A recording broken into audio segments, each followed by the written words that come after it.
Good afternoon, everyone.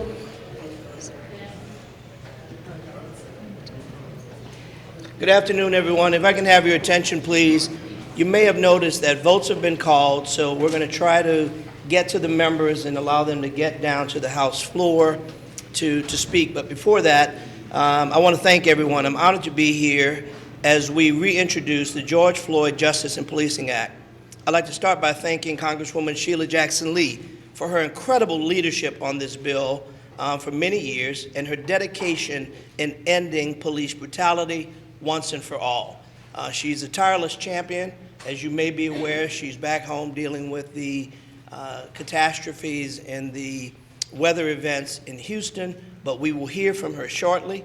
As you know, May 25th, 2020 is a date we'll never forget. It's been 4 years since George Floyd, an unarmed black man, was murdered by a Minneapolis police officer. For 9 agonizing minutes, the officer held his knee on George Floyd's neck. His last words, "I can't breathe," still echoes across our nation, reverberating for our collective cries for justice, change, and protection. This isn't an isolated incident.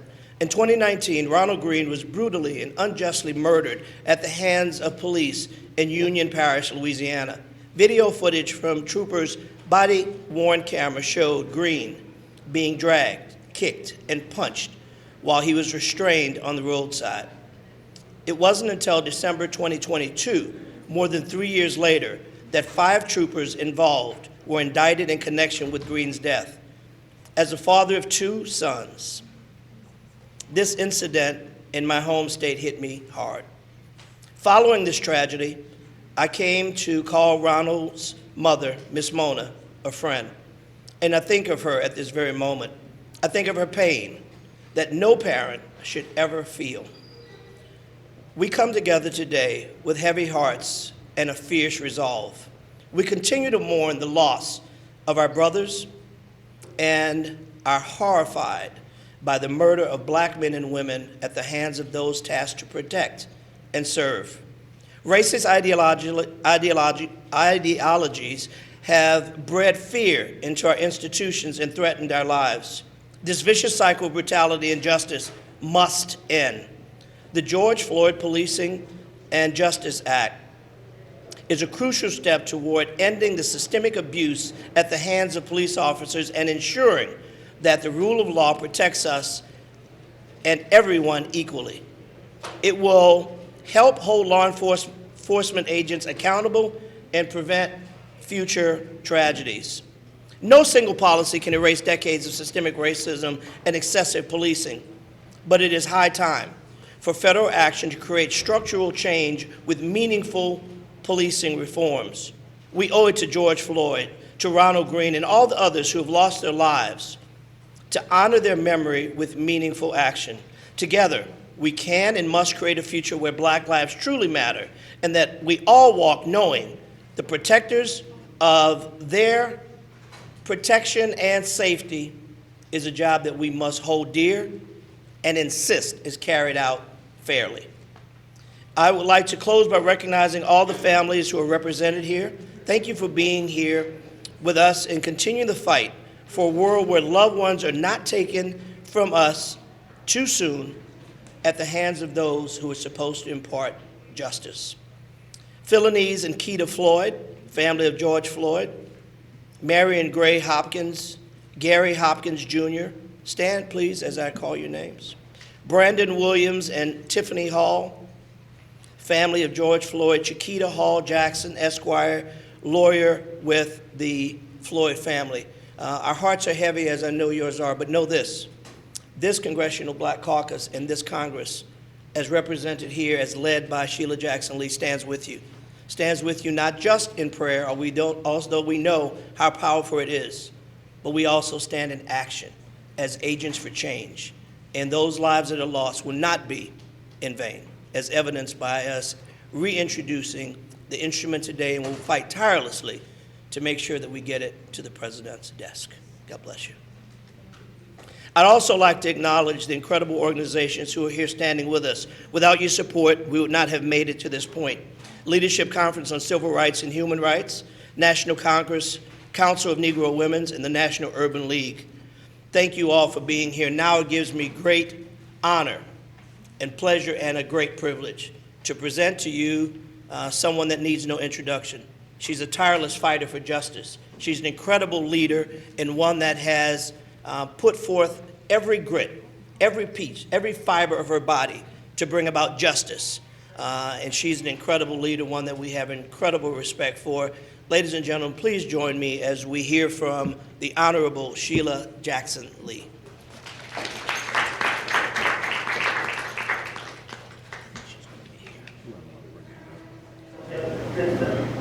Today we are here commemorating the grand death of George Floyd with a powerful act through the reintroduction of legislation named in his honor. We are not to be denied. We are not to be denied. The George Floyd Justice and Policing Act of 2024, we're excited along with 150 co-sponsors are here today, strong and empowered. Strong and empowered. We are also joined by families who lost loved ones at the hands of police violence.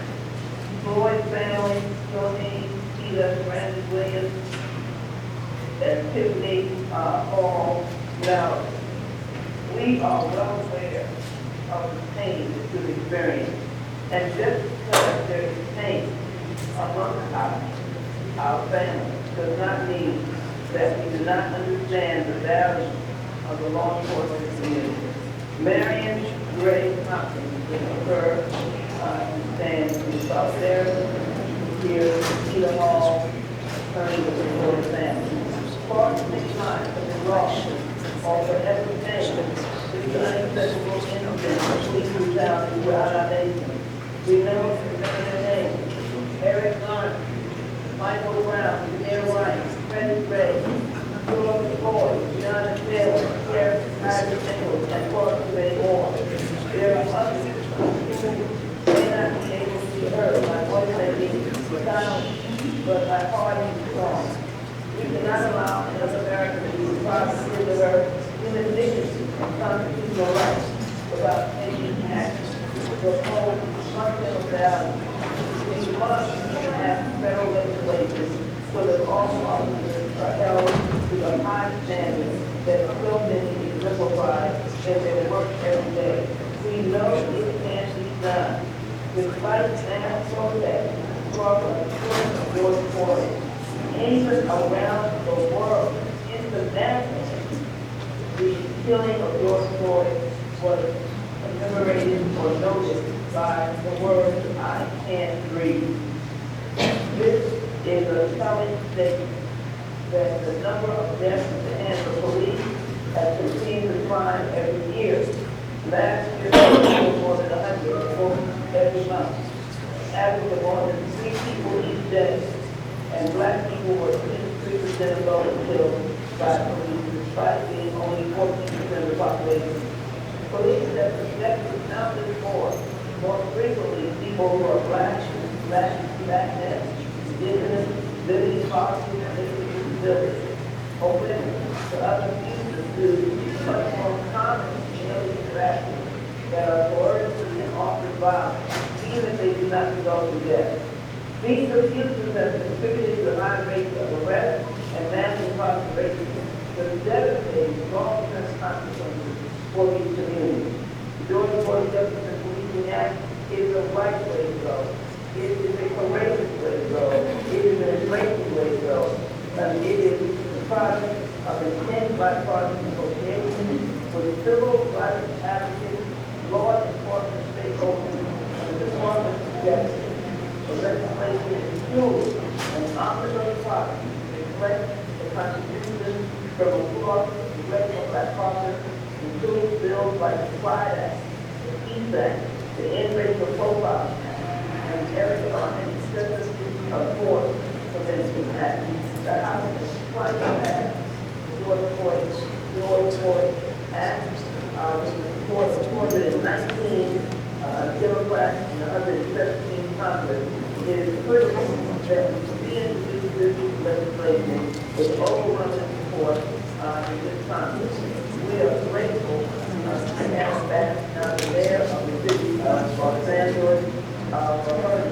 report, and our leader have made suggestions letter in issues dealing with this particular aspect of this legislation. And my legislation that is dealt specifically with pregnant women. 2 years after the murder of George Floyd in May 2022, providing police reform executive order, while the report that this action is not enough, we must have a permanent law. Congress must do its part by passing comprehensive police reform legislation that creates meaningful accountability and restores trust between police and the communities they serve in consumers by limiting qualified community, strengthening civil rights protections, improving training, ensuring transparency, and investing in innovative appropriate participation. The President recently called on Congress to pass the George Floyd Justice Act. We are grateful for the administration's continued support and will work closely with them to pass this important legislation. We are not alone.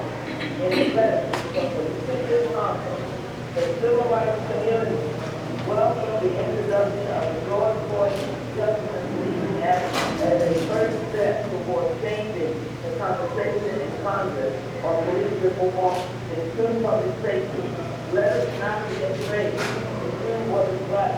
We need to raise it and to be able to step up and speak to the courageous police that save our lives every day, and at the same time speak to those who need to be challenged in the work that is being done. They will work with us to ensure that comprehensive police accountability measures go hand in hand. Investment initiatives that strengthen communities and prevent violence, evidence-based, non-prosecutorial programs that approach community safety through the lens of public health.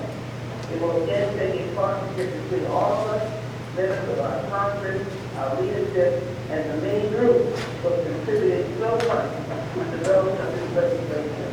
And in the letter from the recent conference, the civil rights community welcomed the introduction of the George Floyd Justice Act as a first step towards ending to the conversation in Congress on police reform and true public safety. Again, let us not be afraid to do what is right. They will work with us to ensure comprehensive police accountability measures go hand in hand without fear. Investment initiatives that strengthen community and prevent violence, evidence-based non-profit programs that approach community safety through the lens of public health. I'm excited about the focus on public health and the hand-in-hand relationship that we will have going forward. It will again take a partnership between all of us, members of Congress, our leadership, and the many groups who have contributed so much to the development of this legislation as we continue to fight for together and equitable public safety for every American. Let us not have one more life lost before we are fearful to say, I wish we had co-sponsored or had joined George Floyd Justice Act. I wish we had the courage to stand up and pass this legislation. I wish we were able to join on May 23rd, 2024, the George Floyd Justice Act. I would, and be very our loved ones. Let that not be our story. Let that not be our commitment. Let us be stronger and more powerful than that. I ask that we support this legislation and get to the president's desk this year, 2024. And I thank you so very much. I now hope that our colleague, Congresswoman will have come up and offer the word that has presented and their work on this very committee. And I would like the members of Congress to come up at this time. Thank you very much, Congresswoman. A round of applause for our great Congresswoman.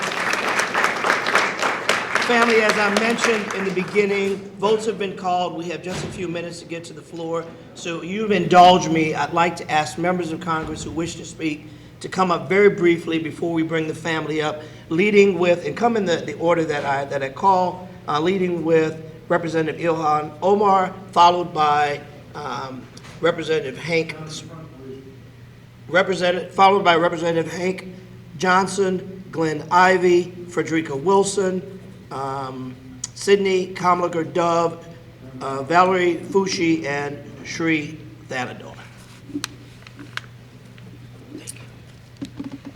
I want to thank Sheila Jackson Lee for the reintroduction of this bill. I'm here today with a heavy heart.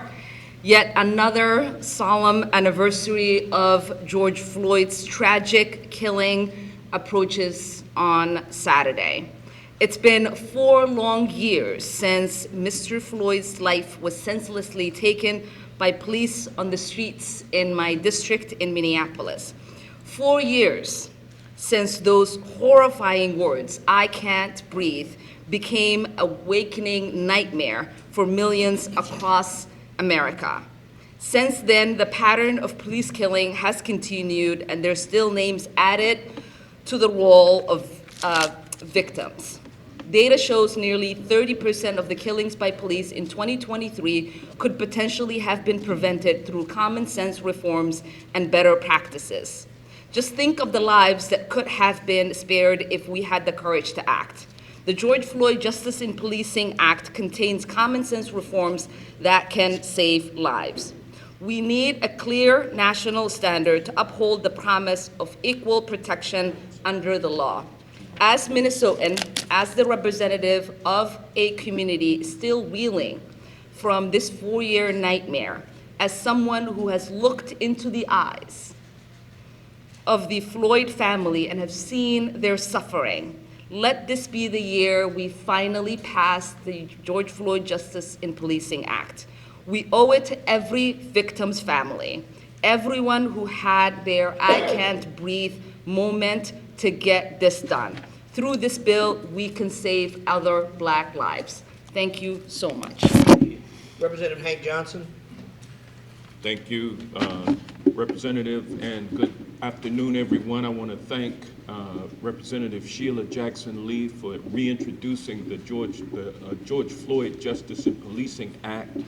It was introduced and passed in the 116th and 117th Congresses, and we're going to do everything we can under the leadership of Congresswoman Jackson Lee to get it passed during this session of Congress.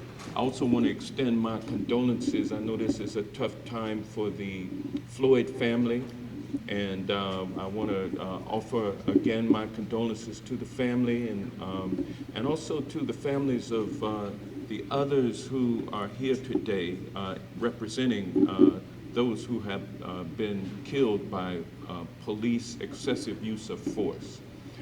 I just came from a Judiciary Committee hearing on, it was oversight of the ATF and the alcohol, tobacco, and firearms. And my friends on the other side of the aisle wanted to make it about Mr. Brian Malachowski, who was the chair of the airport authority in Little Rock, Arkansas, about a month ago, when ATF agents came into his house 6 o'clock in the morning with a no-knock search warrant. He, protecting his family, had a gun. He got shot down and killed, and they wanted to make it about him. But those same folks who decry the use of no-knock warrants in that case of Mr. Malinowski are not ready to sign on to the George Floyd Justice in Policing Act, which would ban federal use of chokeholds. And so we got a lot of work to do. Just because this bill is named for George Floyd doesn't mean that it won't protect all Americans. And so with that, I'm going to yield to Mr. Glenn Ivey. And members, I would ask very respectfully, because we still want to hear from the members, please make it brief. So other members had to leave.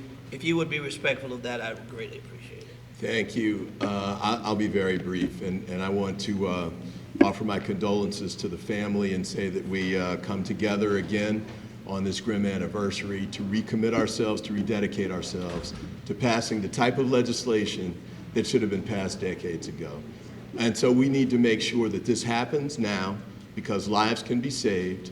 There's a difference that can be made in communities across the country, and we need to make sure that it happens now. And with that, I turn it over to Congresswoman Kamlager-Dove.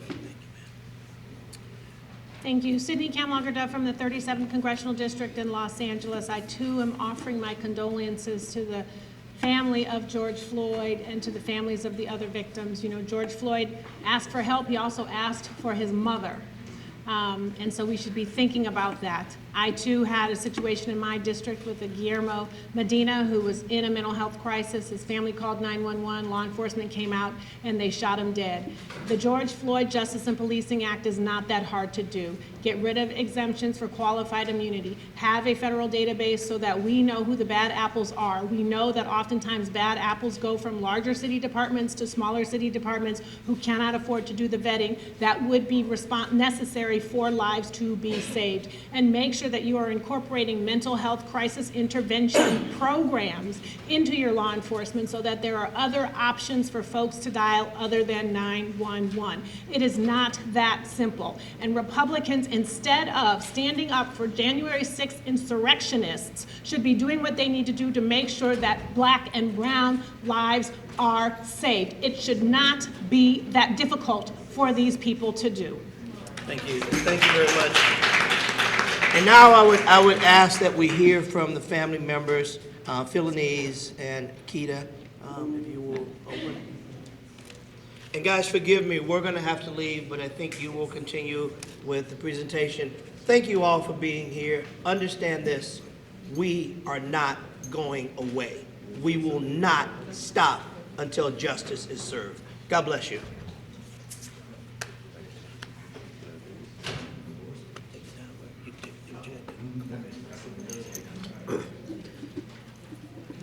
Good afternoon.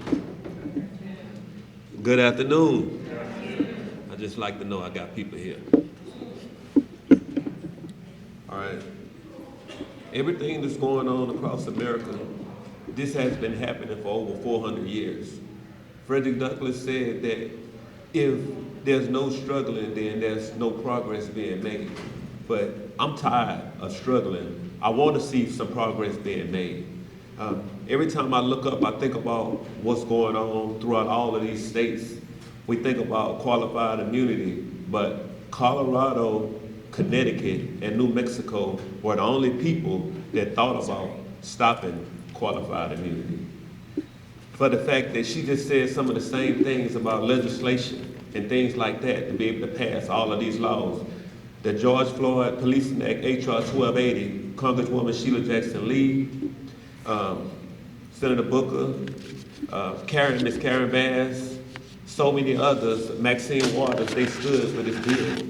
And the fact that we didn't get the opportunity to get this bill to be passed, and so many people of color all around the world are being murdered every day. Before my brother, we had a lot of people, we can take it all the way back from Emmett Till and on up. And then you can just keep moving. I'm talking about from law-abiding citizens being murdered. And that you think about police murdering people. And what I mean by that is Trayvon Martin and Ahmaud Arbery, they were murdered by law-abiding citizens. And then you go from there, you look at all the police officers, they're taking people off, picking them off one at a time. And one of the latest things that, besides my brother and Stephon Clark and all of these people, you start thinking about what's going on with Tyree Nichols. He was murdered by a Scorpion crew, you know, full of black police officers, and they all doing it. The same people that murdered my brother, they were all considered to be courageous, and you're supposed to look at these people as superstars, but at the same time, I lost my brother, and I have been given a life sentence. My brother has been given a life sentence because he would never be able to see us again. We would never have that empty seat at the table filled. People in this room, this very room, they lost their family members. I got Miss Marilyn out there, she lost her son. And for her to just have the courage to come in here and stand up and sit here and see what's going on, it hasn't changed because it was before my brother, her son was lost. I have my nephew, and I have his wife right here, and my wife right here, Yo Charlie Keita. We all standing in here together as one because we're stronger in numbers. And the only way we can defeat this giant of Republicans who don't want to pass laws. They only want to pass laws that implement things for them. You know what I mean? I don't think about just for middle class. I don't think about just for millionaires. I think about for everybody, not just people of color. I think about everybody because I'm full of diversity. So for me to sit here and all the Congress people that I named, these are the only members that actually was proactive with the civil rights leaders and so many other people around the world. But everybody else who don't want to pass this bill, they're all reactive. They're not considering to do anything because they don't know what's going on. They don't go out there and walk these streets. They don't get the opportunity to see that. Just like one of my friends had told me, I had to tell him, hey man, I said, we're in a neighborhood. I said, he said it's drive-bys in this neighborhood. He told me, I'm not worried about no drive-bys. I'm worried about these drive-by politicians because these are the people who come in here to get these votes and then they leave out of here and they don't want to make change. Change is needed. Change is something that can help change our people's lives all across this world because people fight to get to this country. They said that this is a land of the free, home of the brave. I haven't been seeing that. People come to this place because they feel that they will have a peace of mind. And every time you look up, you're seeing people being murdered every day for no reason. And the bills that pass, every time I look up, it's always another bill being passed, but it's never for black people, never for people of color. I look up, I see Asians, they get a bill passed just like that with the blink of an eye.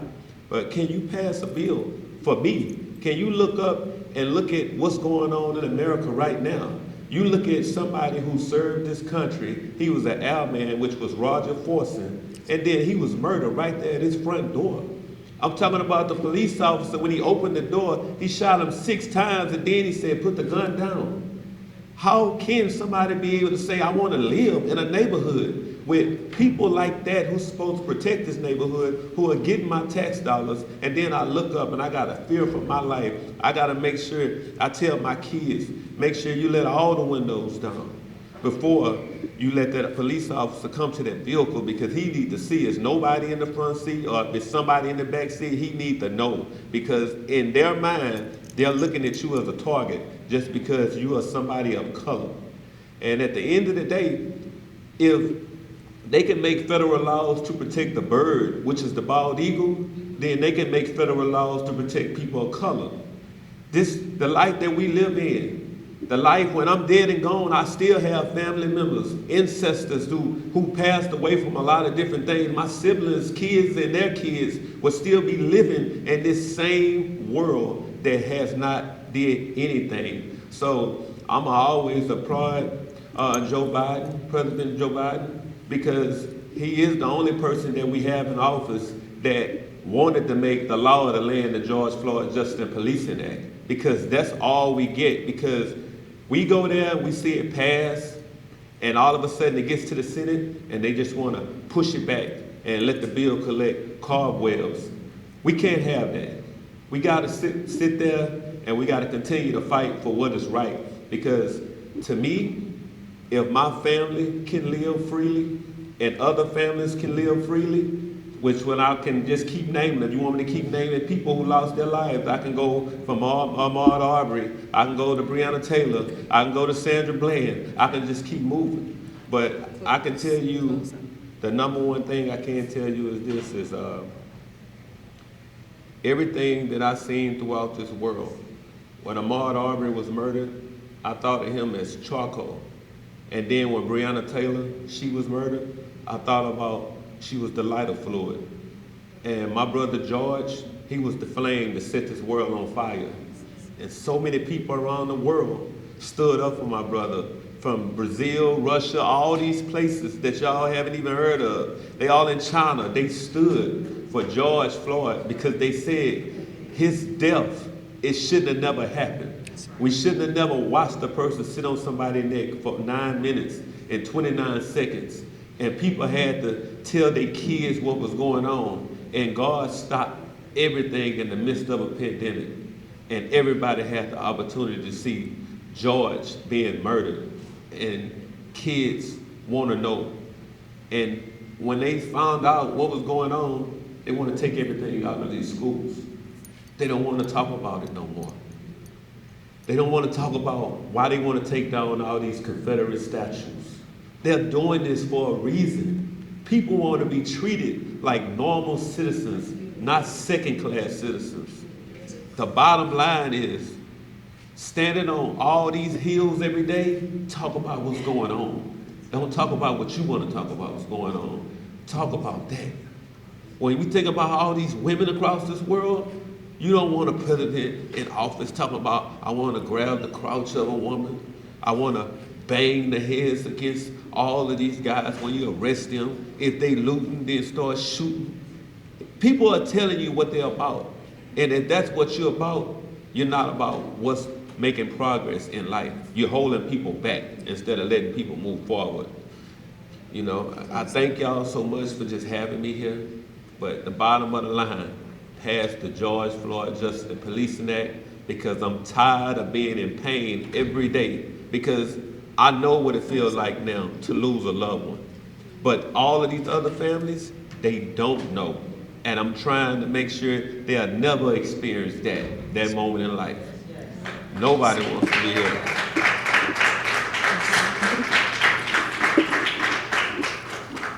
We would like to thank Sheila Jackson Lee, Congresswoman Sheila Jackson Lee, who represents our state, Houston, Texas, and her staff, as well as all members of Congress that stand in solidarity with us. My name is Keita Floyd. I'm the wife of Philonise Floyd, sister-in-law of George Floyd.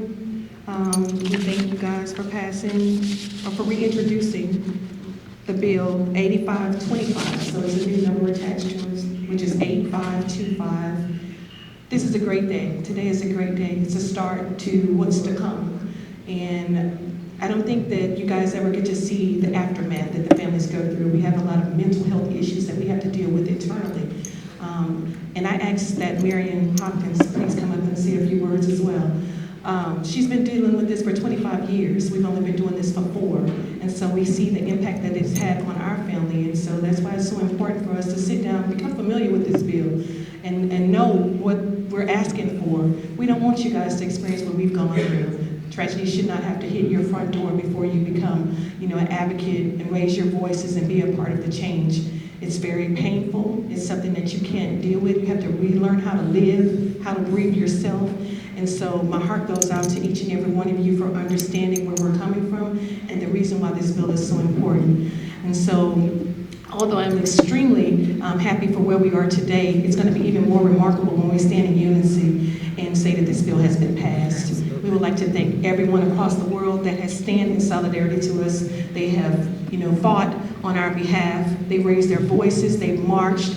And so when you have a worldwide impact like that, it's not just because, George Floyd, who, those that are in law enforcement or family members of those that convicted him or murdered him say that, oh, he was a crackhead, oh, he was a this, oh, he was that. He was a human. That's right. We loved him. He was ours, and he was taken away from us. And so for that reason, we thank our Congresswoman, we thank the Biden administration for standing alongside us, and today is a new day. Again, I'm Keita Floyd. Thank you for your time.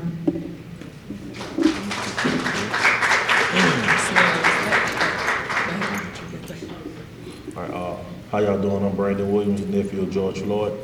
I'll be really brief. I have a flight to catch in like an hour. I have to go speak somewhere else, so bear with me. First of all, I'd just like to thank you guys for having us and reintroducing this bill. I feel it's very needed. Being that I have to be brief, I just have three points that I really want to touch on. The first one is accountability.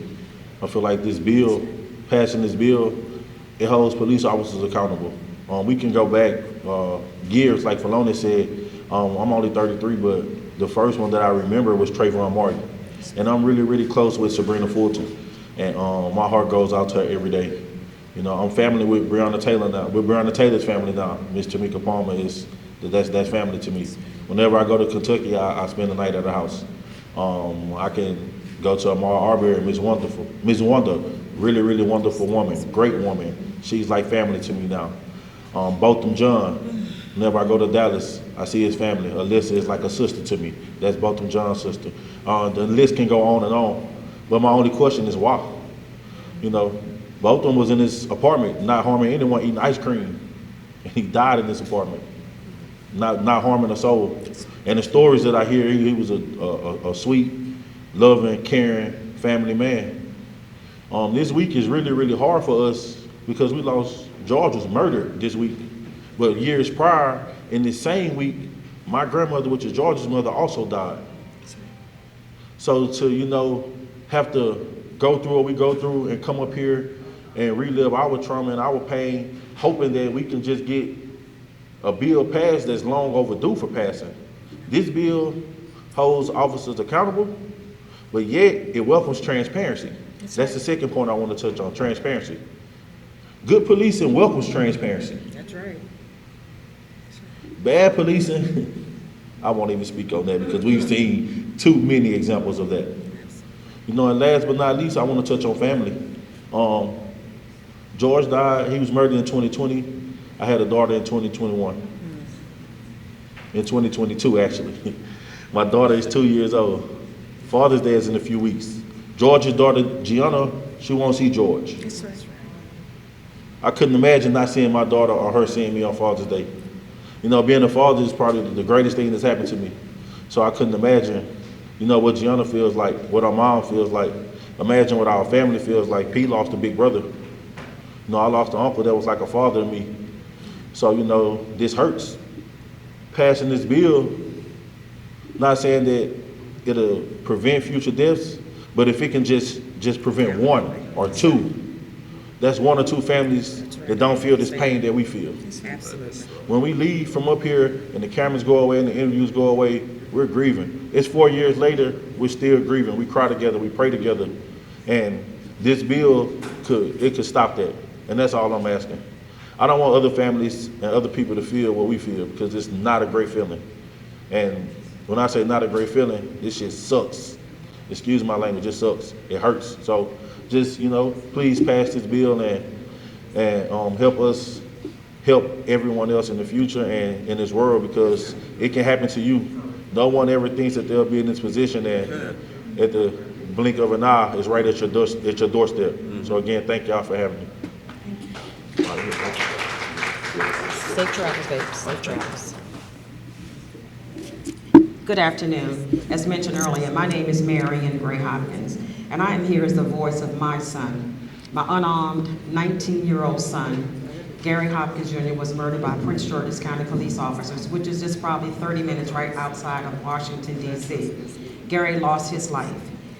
We have to think about the numbers, and I'm going to lowball the numbers. There's over 1,000 lives stolen every single year at the hands of police or law enforcement officers. And so if I take that number, Gary should be celebrating his 44th birthday on June 5th, but yet I'm still grieving his loss for 24 years. It'll be 25 years, November 27th, 1999. I won't repeat all that was said because you guys have heard this over and over again. I have shared Gary's story over and over again, but it's bigger than Gary. It's bigger than George Floyd. It's bigger than the names that you have heard. There are so many lives that have been stolen that many of you have never even heard names of these victims that have been impacted, the families, because it doesn't stop when you bury your loved one. It's a trickle, it's a domino effect of how it affects the community, how it affects your family. It affects everyone. Gary was a full-time college student looking forward to contributing something positive to this country. And yet and still his life was stolen unnecessarily. And so this George Floyd Justice in Policing Act is a necessary bill. If we are going to stop this senseless killing of mostly and predominantly our black and brown population. I won't be before you long because I want to give honor to some of the names that you have not heard. And it's just a small number compared to the, as I mentioned, thousands of lives that are stolen every year. But these families, I stand with them. They stand with the Floyd family in passing this Justice in Policing Act. I also wanted to mention I'm the executive director of an organization, the Coalition of Concerned Mothers. Sadly, it's an organization that is comprised of mothers that their loved ones' lives have been stolen at the hands of law enforcement. Our organization tried to help them because there's no roadmap in how to deal with this grief and trauma. So we try to work with each other. As mentioned earlier, this is a fraternity, a sorority that we don't want anybody to have to walk in the shoes that we're walking in. It's not a good road to walk, but you are not one of those folks. It could happen to any of us that is in this room. So don't feel like you're exempt. As I mentioned, my son was a college student. He was in a 2-parent household. He worked a part-time job. I mean, he was doing all the right things, but his life was stolen. But know that his mama is left here behind and will fight every day of every year to hopefully eliminate and reduce, because lives will continue to be stolen. But this bill will in fact save lives. How can you not want to save a life? And I want to go down this list very quickly, but I want to say my son's last college essay was "It Takes a Village." And he laid the roadmap to what we need to do to stop the killings, community as well, what needs to happen. And for anybody who don't want to stand up and be part of this village of change, shame on you. And I just want to read a few of these names from the list because I think their loved ones should be honored and we should lift up their names as well. We have Cordell Handy. We have Corey Jones. We have Darius Karate Wimberly. We have Nicholas Thomas. We have Artie Elliott III. We have Amir Brooks, Corinne Gaines, Vito Hall, Kwamina Akron, Dontre Hamilton, Timothy Johnson, Justin Smith, Javis Benjamin, Jordan Baker, Daquan Young, Jamal Bird, Kevin Hargrave Sherd, William Green, Raphael Briscoe, Kevin Cooper, Dale Graham, Jeffrey Price, Donnell Rochester, Sean Bell. That's just a few of the many names. And I stand here representing them because they were unable to be here today. So again, I ask you all, be a part of the Village for Change. Thank you. I have Congresswoman Jackson Lee for closing remarks. Thank you. Ma'am? Let me give, if I might, a mighty powerful blessing of inspiration and power that has come from the words that you've said today. I can hear and feel nothing but the spirit of never giving up or giving out or giving in. John Lewis used to say those words.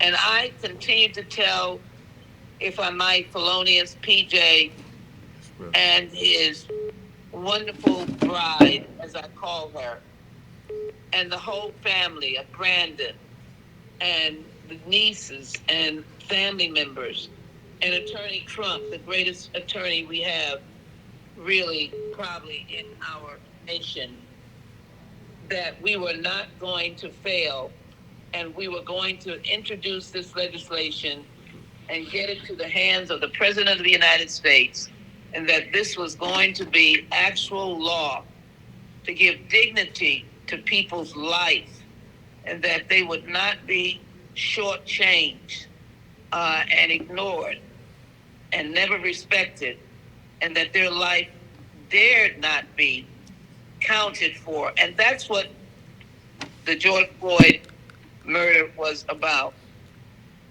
that he was not counted, not respected, not counted, not cared. And I would never allow that to happen. So just remember, not cared, not counted, and not respected.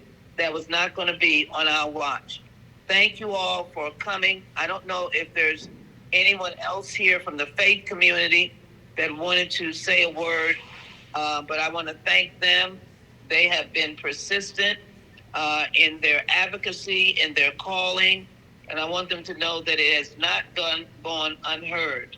The civil rights community, as I said, has been represented by the Lawyers Committee for Civil Rights. That is a powerful organization of enormous number of civil rights organizations representing all of you. You are not uncounted, unheard, and we are going to make sure that your voices, as we proceed in the hearing room, as we proceed in the advocacy room, as we proceed in the White House, and as we proceed in the legislature, that you will not go unnoticed and unheard. You will be heard for this fight to be able to ensure that we have a victory for George Floyd and all of the other families who are here in pain. We are not going to leave you out. So again, did I miss any religious leaders that wanted to comment today? Okay, No, let me ma'am. thank you all so very, very much. And now the fight begins, and it will never end until the law is the law of the land. God bless, and God bless the United States of America.